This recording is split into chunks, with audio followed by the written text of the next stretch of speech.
नमस्कार दोस्तों, स्वागत है आप सभी का आपके अपने ही चैनल में। दोस्तों, आज के इस वीडियो में मैं एक खास इंडिकेटर के बारे में बात करना चाहूँगा। वो इंडिकेटर जो कि टेक्निकल एनालिसिस करने में हमारी बहुत ज़्यादा हेल्प करते हैं और कब हमें शेयर को सेल करना है, कब शेयर को बाई करना है, उसका इंडिकेशन और उसका अनुमान भी हम उस इंडिकेटर के ज़रिए पता लगाते हैं। दोस्तों, मैं बात कर रहा हूँ RSI इंडिकेटर की। RSI मतलब रिलेटिव स्ट्रेंथ इंडेक्स। मैं अपने जब भी किसी शेयर को परचेज करता हूँ या शेयर का थोड़ा सा टेक्निकल एनालिसिस करने की कोशिश करता हूँ तो कैंडल स्टिक चार्ट और उसके साथ MACD और RSI को ज़रूर देखता हूँ। RSI एक इंडिकेशन होता है जो कि सिंपल तरीके से हम बहुत अच्छे तरीके से पता लगा सकते हैं कि अब क्या सिचुएशन है। अगर हम स्विंग ट्रेडिंग करते हैं, लॉन्ग टर्म इन्वेस्टर है, मैं पहले ही बोल चुका हूँ, लॉन्ग टर्म इन्वेस्टर्स को कोई ज़्यादा ज़रूरत नहीं है तामझाम करने की। वो अपना आराम से शेयर को मस्त लंबे समय तक के लिए होल्ड करके रख सकते हैं। लेकिन जो स्विंग ट्रेडिंग करते हैं, जो थोड़ा थोड़ा प्रॉफिट बीच बीच में बुक करना चाहते हैं, उनको बारे में कैसे हम पता लगाएं कि अब हमें शेयर को बाई करना चाहिए क्या नहीं। लेकिन इसके साथ ही साथ मैं एक डिस्क्लेमर देना चाहूँगा कि केवल यही एक इंडिकेशन या इंडिकेटर या टेक्निकल एनालिसिस नहीं है जिसके ज़रिए हम इन चीज़ों का पता लगाएंगे। इसके साथ साथ और भी कई चीज़ों को देखना होता है। तो आइए हम लोग बात करते हैं RSI इंडिकेटर के बारे में, थोड़ा सा थ्योरेटिकली समझने की कोशिश करते हैं। तो दोस्तों, अगर हम इसका थ्योरी और इसका थोड़ा सा डिस्क्रिप्शन अगर पढ़ते हैं तो देखते हैं कि RSI मतलब होता है रिलेटिव स्ट्रेंथ इंडेक्स, यानी कि ये इंडेक्स की एक रिलेटिव कंपैरिजन करती है। रिलेटिव किसके से रिलेटिव में कंपैरिजन करती है? ये प्रीवियसली जो मार्केट का रेट है उस शेयर का, उससे और आज के करंट रेट से कंपैरिजन करके उसको एक इंडिकेशन देती है। RSI is the relative strength index developed by J Welles Wilder. J Wilder ने इस इंडिकेटर को बनाया है। It is a momentum oscillator that measures the speed and change of price movement. The RSI oscillates between 0 to 100. Traditionally, the RSI is considered overbought when above 70 and oversold when below 30. Signal can be generated by looking for divergence and failure swings. RSI can also be used to identify the general trend. तो अगर हम overall इसको देखें तो RSI का जो use होता है, जो नंबर्स होता है, वो 0 से 100 के बीच में होता है। और लोगों का ऐसा मानना क्या है, ये चीज़ें हैं कि जो लोग कुछ जो बुलिश होते हैं वो 70 के ऊपर जैसे ही शेयर जाता है तो वो कहने लगते हैं, जब 70 के ऊपर जाता है, कि ये ओवर बॉट जोन में चला गया। लेकिन क्योंकि इसमें ख़रीदारी बहुत ज़्यादा हो गई है, अगर इसने 70 का इंडिकेशन दे दिया तो इसका मतलब हो गया कि इसमें ख़रीदारी बहुत ज़्यादा हो गई है। अब यहाँ से इसको कंसोलिडेट होना चाहिए या उस प्राइस को नीचे आना चाहिए ताकि RSI करेक्ट हो सके, ऐसा मानना होता है। जो कि बहुत ज़्यादा अग्रेसिव लोग होते हैं। जब वो 30 पे चला जाता है, जब RSI 30 पर आ जाती है तो लोगों का मानना होता है कि ये इस शेयर में ओवरसोल्ड हो चुका है। ओवरसोल्ड का मतलब इसमें बिकवाली बहुत ज़्यादा हो गई है, अब इसमें ख़रीदारी करने का मौका बनता है। बिकवाली ज़्यादा हो गई है, इसका मतलब इसका प्राइस बहुत अट्रैक्टिव लेवल पे आ गया है। ये भी एक बात हो गई है कि प्राइस इसका अट्रैक्टिव लेवल पे अवेलेबल हो गया है, तो अब इसमें ख़रीदारी करनी चाहिए।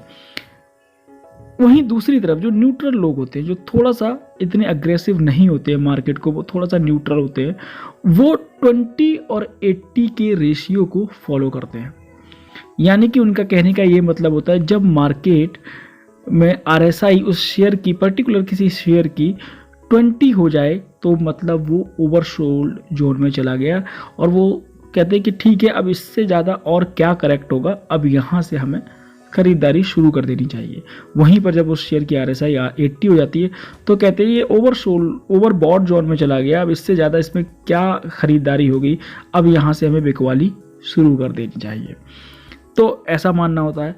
और जो बहुत ही ज़्यादा कंजर्वेटिव होते हैं, बहुत ही ज़्यादा जो कहते हैं कि भैया रिस्क बिल्कुल भी ना लें, हमें 0% का रिस्क हो, तो बट बट प्रॉफिट चाहे भले ही कम हो जाए थोड़ा सा, लेकिन रिस्क भी वहाँ पे बहुत ही मिनिमम होना चाहिए। तो वो लोग कहते हैं 10 और 90 के रेशियो को फॉलो करते हैं, यानी कि अगर उसकी RSI 10 हो गई तो वो कहते हैं नहीं, अब तो इसमें गिरावट की कोई भी संभावना बची ही नहीं है।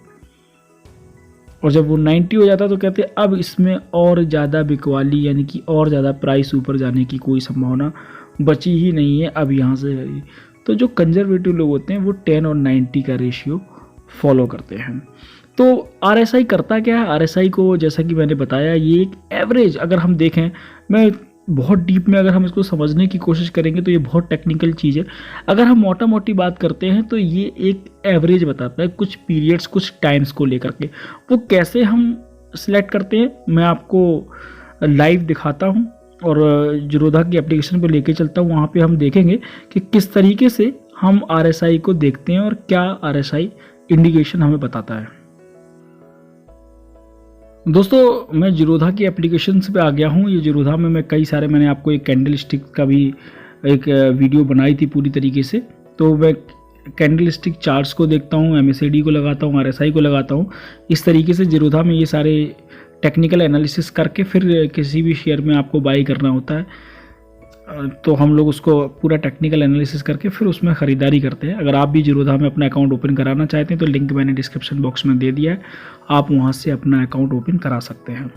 तो दोस्तों ये दिख रहा होगा आपको RSI बेसिकली क्या करता है, हम लोग जब RSI सिलेक्ट लगाना होता है तो यहाँ पर जाते हैं, यहाँ पे चार्ट है, इंडिकेटर्स हैं, जैसे कि MACD है, VWAP है, RSI 14 है, वॉल्यूम है, और MA यानी कि मूविंग एवरेज भी यहाँ पे दिख रहा है। तो मैंने RSI को भी सिलेक्ट करके ऑलरेडी रखा हुआ है। आप यहाँ से चाहें तो ये इतने सारे इंडिकेटर्स आते हैं, बहुत सारे इंडिकेटर्स हैं, आप यहाँ से RSI को सिलेक्ट करेंगे। जब आप RSI को सिलेक्ट करते हैं तो यहाँ पर ये ओवरबॉट 80, ओवरसोल्ड 20 ये मैंने सिलेक्ट कर रखा है, और ये पीरियड यानी कि 14। अब यहाँ पे पीरियड आप कितना भी डालेंगे, लेकिन जो एक स्पेसिफिक जो पीरियड्स है, टाइम है 14 ड्यूरेशन, यानी कि एक हिसाब से हम ये कहें 14 दिनों का एवरेज मोटा मोटी तौर पे समझते हैं। तो इसका मतलब ये हो गया कि 14 दिनों का एवरेज एक प्रकार से ये निकालता है। वैसे एवरेज नहीं, इसकी कैलकुलेशन कुछ अलग तरीके से निकलती है, यानी कि इसमें हम 14 दिनों का अप और डाउन दोनों कैलकुलेट करते हैं, फिर उनका एवरेज निकालते हैं। बेसिकली वो चीज़ होती है, लेकिन हम इसको समझने के तौर पे ये कहते हैं कि 14 दिनों का एवरेज एक हिसाब से ये आपको बताता है। और यहाँ पे 20, 80 का मतलब हो गया, 80 का मतलब ओवरबोल्ड और 20 का मतलब ओवरसोल्ड, जो इनको मैंने यहाँ पे सिलेक्ट कर रखा है। अब ये यहाँ पर आप लोगों को दिख रहा होगा, ये RSI 14 आपके सामने आ गया। ये इसका इंडिकेटर्स है, ये इस तरीके से जो फॉलो कर रहा है, ये 100 और 100 की रेंज में के बीच में घूमता रहता है। अभी आपको दिख रहा है मैंने रिलैक्सो का चार्ट ओपन किया है, ये रिलैक्सो का चार्ट ओपन किया, और इसमें जो RSI दिखा रही है, इसकी RSI दिखा रही है, एक सेकेंड पहले मैं ये भी देख लेता हूँ मैंने चार्ट कितने दिन का सिलेक्ट किया। हाँ, अगर मैं 1 ईयर का चार्ट सिलेक्ट करता हूँ तो 1 ईयर के चार्ट पे इसकी RSI 70 दिखा रही है, यानी कि ये अच्छा प्राइस इसका अपसाइड में मूवमेंट दिखा चुका है। तो उसके हिसाब से क्या होता है, आपको चार्ट में भी देखना पड़ता है। ये देखिए आप, यानी कि RSI ये बता रही है कि इसमें बहुत ज़्यादा ख़रीदारी हो चुकी है, इसका प्राइस बहुत ऊपर जा चुका है। दोस्तों क्या होता है, कई बार हम लोगों को लगता है कि अगर शेयर में गिरावट आ जाए तब भी उसकी RSI वीक हो, तब उसकी RSI वीक होगी, ऐसा नहीं है। कई बार क्या होता है, जब एक प्राइस पे शेयर कई दिनों तक कंसोलिडेट करता रहता है और वो मूवमेंट अपसाइड ज़्यादा नहीं दिखाता, स्टेबल हो जाता है, तब भी RSI गिर कर के वीक हो जाती है और RSI करेक्ट हो जाती है। मान लीजिए अभी रिलैक्सो में जो प्राइस दिखा रहा है 882 का दिखा रहा है और इसकी RSI 70 दिखा रही है। यहाँ से यह ऊपर जाएगा, लॉन्ग टर्म में तो ऑब्वियसली ऊपर जाना है। अगर शॉर्ट टर्म में हम बात करते हैं इसकी RSI को करेक्ट करना है, तो यहाँ से ये प्राइस या तो नीचे आना शुरू हो जाए तो RSI करेक्ट हो जाएगी, नहीं तो अगर कुछ दिनों तक ये यहीं पे कंसोलिडेट होता रहे, यानी कि इसका प्राइस अपसाइड में मूवमेंट ना दिखाए और थोड़ा थोड़ा कंसोलिडेट होता रहे, यही सी रेंज पर घूमता रहे कुछ दिनों तक, तब भी RSI गिर कर के थोड़ी सी वीक हो जाएगी, यानी कि करेक्ट हो जाएगी। तो फिर ये बता दीजिएगा कि अब इस प्राइस में ये स्ट्रांग हो गया, यानी कि इसका मतलब ये हो गया जब वो गिर जाएगा तो इसका मतलब हो गया कई दिनों से ये एक जगह पे कंसोलिडेट हो गया। तो कई लोगों का ऐसी सोच होती है कि जब शेयर प्राइस में गिरावट ही होती है तभी RSI वीक होता है, ऐसा बिल्कुल भी नहीं है। अगर किसी भी एक जगह पे मूवमेंट करना बंद कर दे अपसाइड की तरफ या डाउन साइड की तरफ, एक ही जगह पे एक ही प्राइस पे लंबा टाइम अगर वो कोई शेयर ले लेता है तब भी RSI गिर करके वीक हो जाती है, और उसका मतलब ये हो गया कि वो स्ट्रांग हो गया उस प्राइस पर। तो दोस्तों यही मैंने बताने की आपको इस वीडियो में कोशिश की कि आप लोगों को RSI देख करके ही कोई शेयर को लें, कि अगर कोई शेयर ज़्यादा 70-80 के ऊपर उसकी RSI चली गई है तो ज़रूरी नहीं है कि वो वहाँ से गिरेगा ही गिरेगा, लेकिन फिर भी उस समय लेना थोड़ा सा रिस्की हो जाता है। अगर आप कंजर्वेटिव हैं और बहुत सोच समझ के फैसला लेते हैं तो मुझे ऐसा लगता है कि उस समय उस शेयर को अवॉइड करना चाहिए। और अगर जब वो शेयर का प्राइस, मुझे लगता है कि अगर वो 40-50 की RSI पे है तो ख़रीदना बनता है, लेकिन जब उसके ऊपर चली जाती है तो कभी ना कभी थोड़ी बहुत समय के लिए एटलीस्ट RSI को ज़रूर करेक्ट करेगा ही करेगा।